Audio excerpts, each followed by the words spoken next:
Bom, a nossa disciplina, Desenvolvimento de Sistemas Distribuídos, tem como objetivo geral esse aqui, ó, compreender os aspectos técnicos e projetos de sistemas de caráter distribuído. Né? Durante a disciplina, nós vamos descobrir o que é um sistema distribuído e quais as grandes diferenças de um sistema distribuído para o sistema contrário, antônimo dele, que é o sistema centralizado, ou como a gente pode chamar de sistema monolítico.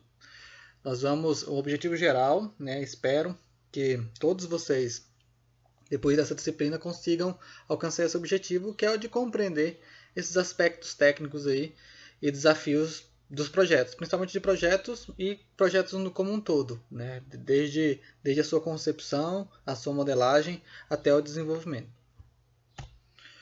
A nossa disciplina tem como objetivos específicos esses aqui. Lembrando a vocês que objetivos específicos são objetivos intermediários que nós vamos alcançando ao longo do semestre até conseguirmos alcançar o objetivo geral, aquele que nós mostramos no slide anterior. Os objetivos específicos são esses aqui. Ó. Descrever os principais conceitos envolvendo sistemas distribuídos e sua natureza. Nós vamos nos debruçar em cima dos conceitos principais, né, dos conceitos iniciais, introdutórios dos sistemas distribuídos, para que a gente consiga começar a compreender, né, e avançar nos estudos com base no entendimento desses conceitos.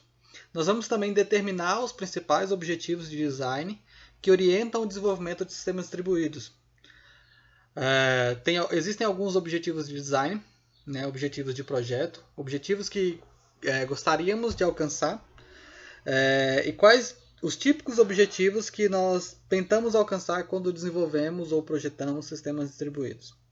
Nós vamos também apontar elementos que compõem um sistema distribuído e elencar as principais maneiras pelas quais é possível organizar tais elementos. Aqui, de um ponto de vista mais arquitetural, nós vamos falar dos elementos, né? E como que esses elementos do sistema distribuído, seja elementos de hardware ou seja elementos de software, eles podem se organizar dentro disso que nós chamamos de sistemas distribuídos, e quais as consequências dessa organização. Uma organização a nível de software, que nós chamamos de estilo arquitetural, e uma organização de nível mais geral, né, a nível de sistema, que nós chamamos de arquitetura de sistema. Nós vamos falar sobre esses dois conceitos. Né? Também vamos descrever as maneiras pelas quais os componentes de um sistema distribuído podem se comunicar. E aí, tendo organizado, estudado sobre a organização desses elementos, vamos estudar sobre a maneira como esses elementos se comunicam. Né? Como que um elemento se comunica com o outro. Né? Dentro desse paradigma de distribuição diferente de pensarmos em desenvolvimento monolítico, um desenvolvimento centralizado, onde todos os componentes estão dentro do mesmo nó. Pode ser um computador, um smartphone, né?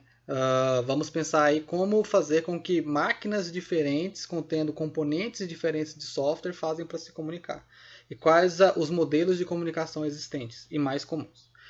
Vamos também ter uma parte prática onde nós vamos implementar um sistema distribuído usando alguns dos mais conhecidos paradigmas de comunicação. Então, essa é a parte prática da nossa disciplina. Ela é necessária para que vocês consigam compreender certos conceitos, porque se ficarmos apenas na teoria, vai ficar difícil para vocês compreenderem. É necessário que vocês coloquem a mão na massa e façam a parte prática também, para que vocês consigam entender o detalhe dos protocolos de comunicação, principalmente. E a gente vai desenvolver em cima de alguns dos mais conhecidos paradigmas de comunicação, né? que é a comunicação usando sockets. Por causa de restrições de tempo, nós não vamos conseguir avançar em implementações mais sofisticadas, usando paradigmas de comunicação diferentes. E também nós não conseguiremos avançar em questões mais teóricas. A área de sistemas distribuídos é uma área bastante grande, e é uma área que tem bastante sub-áreas, né? E existem diversos estudos específicos que vocês podem estudar, né? Mas conforme a característica do nosso curso, que é um curso de nível tecnólogo, e também por conta de restrições de tempo, nós vamos nos deter aí nos principais conceitos, explicar para vocês o que é um sistema distribuído e a maneira pela qual ele se comunica, né? Que é o que a gente consegue ministrar para vocês, de forma que vocês tenham uma base muito boa para continuar o estudo de vocês, seja em nível de pós-graduação ou seja um estudo mais individual, independente, usando aí o estudo ao longo da vida.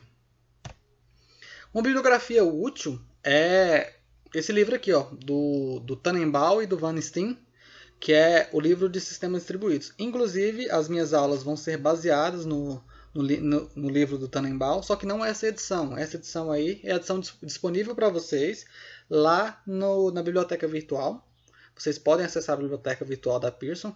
Inclusive, acredito que na plataforma do sistema acadêmico de vocês vão ter um link para vocês acessarem a biblioteca virtual. Vocês podem acessar a biblioteca virtual e fazer a busca por esse livro lá que vocês vão encontrar.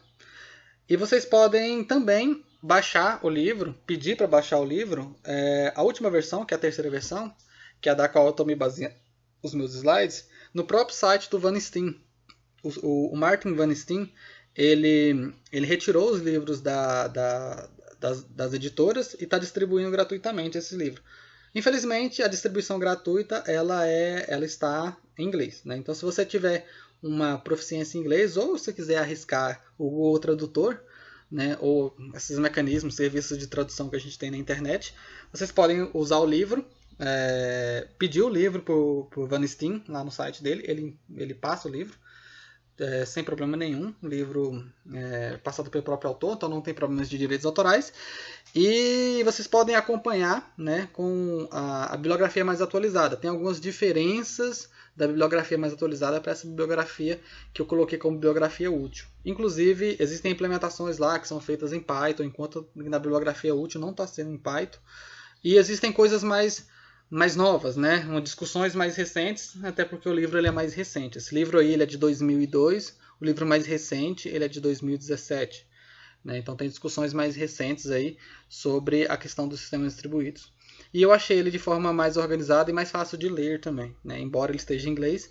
Né? Inclusive eu recomendo que vocês, como bons desenvolvedores que vocês serão, que vocês estudem inglês, porque é uma língua que é bastante importante para qualquer um que vai trabalhar na área. Os conteúdos da nossa disciplina serão esses aqui. Nós vamos lidar com a caracterização dos sistemas distribuídos, que está mais ligado a essa parte de conceituação. Vamos falar também dos objetivos de design, né? Aquilo que eu já mencionei em slide passado, que são esses objetivos que nós podemos alcançar, né, quando nós decidimos por desenvolver um sistema distribuído. Vamos nos deter aí nas questões arquiteturais, vamos falar da arquitetura de sistema, dos estilos arquiteturais, vamos falar da organização de middleware. Durante o decorrer do semestre, vamos explicar, vamos deixar bem claro o que é um middleware e qual que é a importância do middleware para o paradigma de sistemas distribuídos. Vamos dar uma passada por processos e threads, embora essa seja uma disciplina natural e nativa, esse seja um conteúdo natural e nativo da disciplina de sistemas operacionais, ela também tem uma grande importância em sistemas distribuídos, porque nós temos que lidar com os processos se comunicando em máquinas diferentes. Então tem um tratamento diferente quando nós falamos de processos e threads dentro do paradigma de sistemas distribuídos. Vamos falar um pouquinho de processos e threads.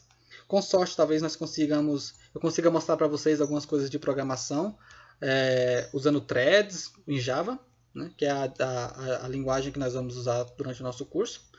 E vamos falar sobre migração de código, que é uma coisa bastante importante, principalmente quando nós estamos falando de distribuição e de divisão de tarefas entre cliente e servidor, que é uma das arquiteturas que nós vamos falar ao longo do curso.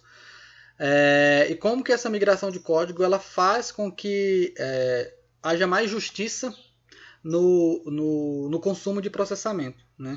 Às vezes você precisa levar o código para ser processado no cliente, ou você tem que decidir se o código vai ser totalmente processado no servidor. Então, parte disso aí nós conseguimos usando o conceito de migração de código. Nós vamos falar sobre esse conceito aí na nossa disciplina.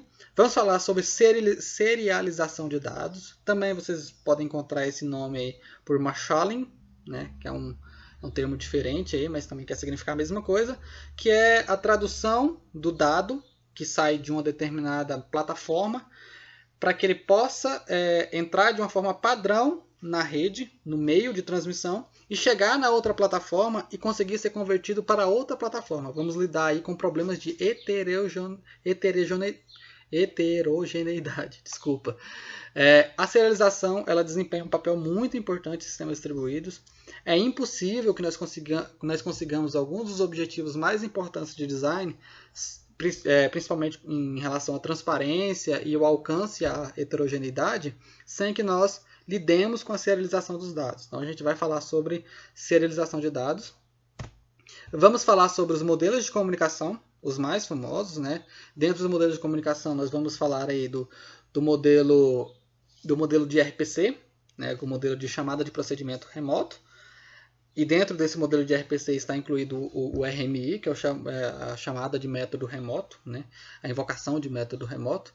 Vamos falar do modelo desacoplado, né? Do modelo de comunicação por tuplas, orientado à mensagem, né? Que é aqueles modelos orientados a eventos. Então vamos falar sobre esses dois paradigmas aí e vamos falar sobre os modelos híbridos. E ao final da disciplina eu quero trabalhar com vocês um estudo de caso com o uso de dois importantes padrões de projeto, dois importantes design patterns, né, que é o uso do factory e o uso do callback para desenvolvimento de sistemas distribuídos. Vamos trabalhar esse desenvolvimento aí com um estudo de caso, que eu vou mostrar para vocês, o código desse sistema, e como é que o factor, o design pattern da factory e o design pattern do callback ele é usado no desenvolvimento de sistemas distribuídos.